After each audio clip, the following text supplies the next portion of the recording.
safely as possible, but as aggressively as possible. And we'll just monitor, and we're trying to, the end goal is to skirt that fire around the houses if it does come down to the neighborhoods and push that up the mountain rather than down into the houses.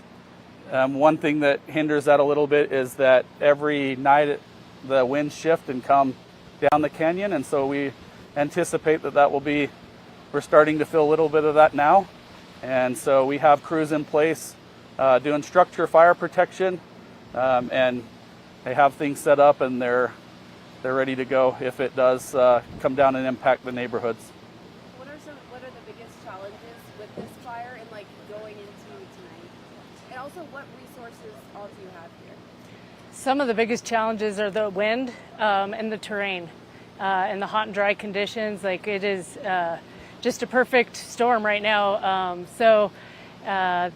We have a lot of variables, and working in the wildland urban interface is always a challenge. And then what was the second question? Well, and I just want to confirm it's on both private property and you said the Forest Service? Yeah, it started on private property and has moved on to the Forest Service. And then what are all the resources that you guys have right now? We have multiple aviation assets, helicopters, seats, large air tanker, as we just saw a few minutes ago. We have multiple engines, Forest Service, BLM, state, hand crews. We have VFDs, structure protection, and there's more, but I can't think of them right now. Firefighters. Okay, so you have a bunch of homes threatened. We had heard the power's been shut off in this area. How many people are without power, and do you anticipate that will be throughout the night as well? So we keep on power, and the latest information we got was about 30,000 people without power. Obviously, we care about that, and we want to try to help them out, and they have a vested interest in it. Closely with them. We've been able to get them to do inspections from a safe distance, and we're just coordinating to make sure that everything is safe to kick that power back on. All right, so the homes are being threatened right now. As the winds shift and they start coming down the canyon, are there homes that are going to be in the direct line of the fire? Is that a concern for tonight? Yeah, that's one of the concerns, and that's why we have structure engines strategically placed throughout those neighborhoods. Those are some that we've called in from out of county to help with that, and we're trying to do everything we can to be ready because we anticipate that the fire will make a push down tonight. So it seemed like earlier, before these winds really started, it seems like you guys had a good handle on things. It looks like, everyone was working and whatnot, but now with these winds starting up again, just what are your thoughts going forward? Are you worried? Is it just like, we don't know yet, we're just trying to get everything under control? Yeah, in situations when we're fighting fire, we're always planning for the worst case scenario. So, and we know about these winds coming downhill, so the firefighters up on the line are preparing for that to the best of their ability. Okay, so just to reiterate, how many homes are being threatened right now? Are structures being threatened right now? So the fire is a good distance away from them still, but when you say good distance, give us an idea of how far. Half mile to a mile. Now, if the wind shift is that half mile, does that close really fast? It can close really fast, especially the closer we get down to the houses. There's lighter fuels, which burn not quite as hot, but much quicker, and so they carry with the wind a lot faster. So we've tried to put some dozer lines up where we anticipated some problems, and we've been able to successfully do that. We're hoping that those hold. We have the hand crews, like Kelly talked about, that are up there trying to reinforce those lines and try to make it as safe as possible for tonight. I saw some video that looked like actually like a cell phone tower was burning. Is that correct, or kind of what is burned at this point? I haven't got a good look at what has burned. There is a cell phone tower up there. I don't know if the fire has impinged that or if there was just smoke blowing down in that direction. I haven't been able to take a good look at that yet. And you said 60 homes, right? Yeah.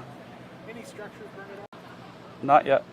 And then to kind of go off what she was saying, there was one person I spoke with who was like saying that they heard this really loud boom and popping noise from like, I think it was like a power line or something like that. What exactly is that? There was like a big booming sound. Do you know much about that?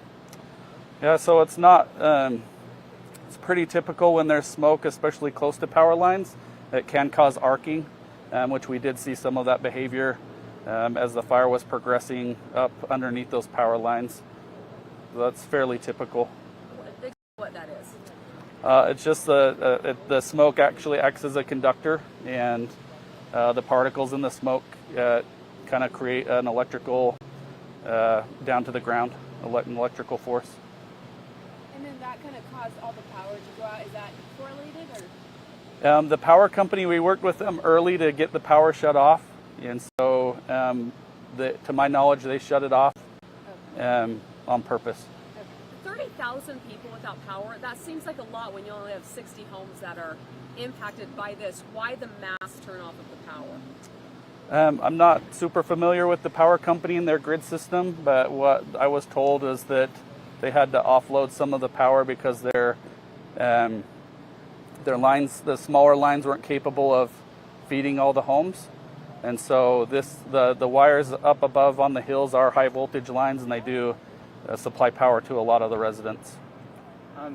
I've been watching all day. There's a road that's right here where it seems like the wind is going. Are there road closures? Is there plans for that?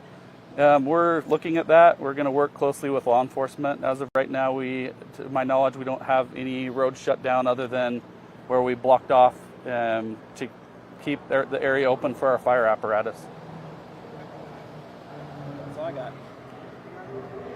All right. I guess my last thing would be just asking the public to please stay out of this area if possible, for the safety of our firefighters and the safety of the people evacuating their homes right now.